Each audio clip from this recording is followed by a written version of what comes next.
تو یعنی ہارمونل مسئلے جتنے بھی ہیں یہ اووری سے ریلیٹڈ ہیں. تلخ حقیقت ہے لیکن میں آپ کو بتاؤں کہ مرد کی اوبیسٹی اتنا فرٹیلیٹی پہ اثر نہیں کر رہی ہوتی. ربیکہ جی کیا پہلے زمانے سے اگر ہم دیکھیں اور کمپیئر کریں آج کے زمانے کو، کیا واقعی اس زمانے میں زیادہ ایشوز دیکھنے کو ملتے ہیں، پہلے نہیں ہوتے تھے؟ بالکل ایسا ہی ہے، اس زمانے میں زیادہ ایشوز دیکھنے کو ملتے ہیں. پہلے یہ اتنا کامن نہیں تھا.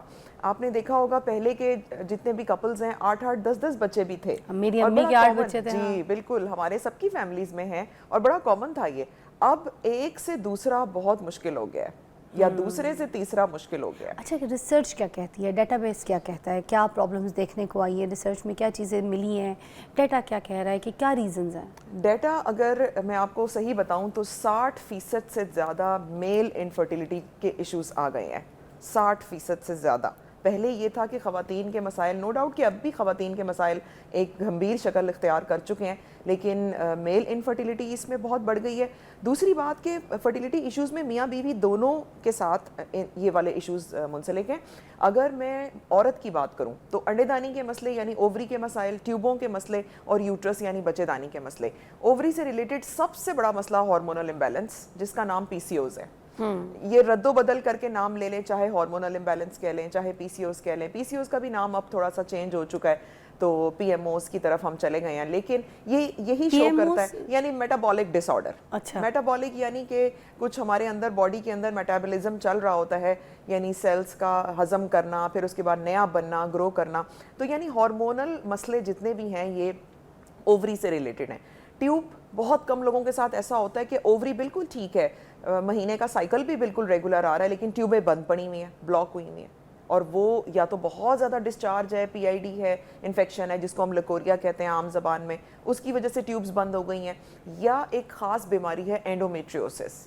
اینڈومیٹریوسس بہت خطرناک بیماری ہے. یہ نہ صرف پاکستان، یہ باہر کی بھی کنٹریز میں اس کو بہت غور سے دیکھا جاتا ہے، کیونکہ اینڈومیٹریوسس کی وجہ سے جتنے بھی جسم کے اندر کی انیٹمی ہے یا جو ساخت ہے وہ سب خراب ہو جاتی ہے، چپک جاتا ہے سب کچھ آنتوں کے ساتھ. تو اس سے کیا جو عورت کی اندر آنتڑیاں ہوتی ہیں اس میں بھی انفیکشنز وغیرہ چیزیں ہو سکتی ہیں؟ آ جاتا ہے کیونکہ سب کچھ چپک جاتا ہے، اندر آنتیں مثانہ بچے دانی کے ساتھ چپک جاتے ہیں. تو پین بہت ہوتا ہے، بہت پین ہوتا ہے.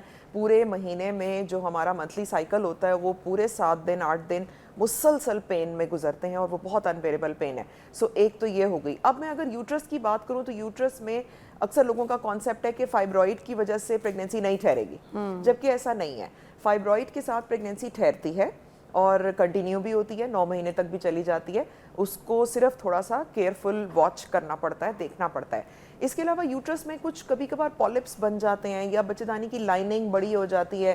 یعنی اوور آل اگر میں بات کروں تو سب سے بڑا مسئلہ آج کل ہارمونل امبیلنس ہے. اور اس کی وجہ کیا ہے؟ لائف سٹائل ایسا ہے کہ جنک فوڈ زیادہ لے رہے ہیں. اگر جنک نہ بھی لیں، سفید آٹا، جنک نہ بھی لیں، برگر شاورما، سفید آٹے والی چیزیں زیادہ لے رہے ہیں تو اس میں نان، مطلب بیکری آئٹم بھی ہو گیا اس کے اندر، اور یہ نان کاربز آ رہے ہیں اور بہت. اچھا یہ مردوں میں بھی ایشوز ہو رہے ہیں؟ یہ مردوں میں بھی ہمارا تو پورا آفس یہاں پہ صبح صبح چنے منگا کے نان کے ساتھ کھاتا ہے. تو مطلب یہ تو ہماری یوتھ ہے اور جوان سارے آفس میں سارے لڑکے لڑکیاں بچے جو یہ کھا رہے ہیں، تو یہ تو منگواتے برابر سے نان ہے فوراً صبح. بس یہ ایک تلخ حقیقت ہے، لیکن میں آپ کو بتاؤں کہ مرد کی اوبیسٹی اتنا فرٹیلیٹی پہ اثر نہیں کر رہی ہوتی جتنا عورت کی اوبیسٹی اثر کر رہی ہوتی ہے. اچھا کیوں عورت کی زیادہ کیوں کرتی ہے؟ اس کی وجہ یہ ہوتی ہے نا کہ عورت کی اوبیسٹی سے ہارمونز نے ڈسٹرب ہونا ہے تو وہ ایک تو حمل ٹھہرے گا نہیں، اور اگر ٹھہر بھی گیا، بائی چانس ٹھہر بھی گیا، کنسیو ہو گیا، تو وہ مس کیریج کی طرف، ایبورشن کی طرف چلا جائے گا، کیونکہ اس نے اندر اپنے بیبی کو گرو بھی کرانا ہے. تو عورت کا کام، ذمہ داری یہاں ڈبل ہے. اچھا اس لیے عورت کو کہا جاتا ہے کہ ویٹ کم کرو تو پریگننسی جو ہے، حمل جو ہے ٹھہر جائے گا. ویٹ کم کریں. سٹریس سے ریلیٹڈ بھی میں آپ کو بتاؤں، اتنی تھن لین کمزور سلم سمارٹ سی لڑکیاں ہوتی ہیں، لیکن سٹریس کی وجہ سے ایک ہارمون نکلتا ہے کورٹیسول، وہ بالکل بگاڑ دیتا ہے اس چیز کو کہ وہ حمل ٹھہر ہی نہیں رہا ہوتا. یعنی خلیے جو مرد اور عورت کے خلیوں کا ملاپ ہے وہی نہیں ہونے دے رہا ہوتا.